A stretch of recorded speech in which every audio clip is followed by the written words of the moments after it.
আজকের ব্যস্ত ও অস্থির জীবনে মানুষ খুঁজছে শান্তি, খুঁজছে সঠিক পথ। এই পথ দেখায় হাজার বছরের প্রাচীন এক অমূল্য গ্রন্থ শ্রীমদ্ ভগবদ্ গীতা। শ্রীমদ্ ভগবদ্ গীতা মানব জীবনের এক অমূল্য দিক নির্দেশনা। এটি শুধু একটি ধর্মীয় গ্রন্থ নয়, বরং জীবন চলার প্রতিটি ক্ষেত্রে সঠিক পথ দেখানোর এক অনন্য জ্ঞান ভাণ্ডার।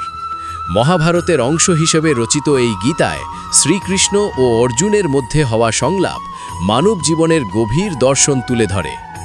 গীতার মূল শিক্ষা হল কর্ম করো, কিন্তু ফলের আসক্তি ত্যাগ করো। বর্তমান সমাজে মানুষ দুঃখ, হতাশা ও অস্থিরতায় ভুগছে। এই অবস্থায় গীতা আমাদের শেখায় কিভাবে মনকে শান্ত রাখা যায়, কিভাবে সৎ পথে থেকে নিজের কর্তব্য পালন করা যায়। এতে জীবনের উদ্দেশ্য, আত্মার অমরত্ব, ধর্ম ও নৈতিকতার গুরুত্ব সুন্দরভাবে ব্যাখ্যা করা হয়েছে। বিশেষ করে তরুণ সমাজের জন্য গীতা অত্যন্ত গুরুত্বপূর্ণ।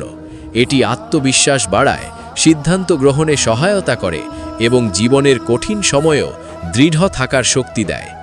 গীতার শিক্ষা অনুযায়ী মানুষ যদি নিজের দায়িত্ব সঠিকভাবে পালন করে এবং ঈশ্বরের প্রতি বিশ্বাস রাখে, তবে জীবনে সফলতা ও শান্তি নিশ্চিত। আধুনিক জীবনের প্রতিযোগিতা ও চাপের মাঝে গীতা এক শান্তির বার্তা নিয়ে আসে। এটি মানুষকে আত্মনিয়ন্ত্রণ, ধৈর্য এবং ইতিবাচক চিন্তা করতে উৎসাহিত করে।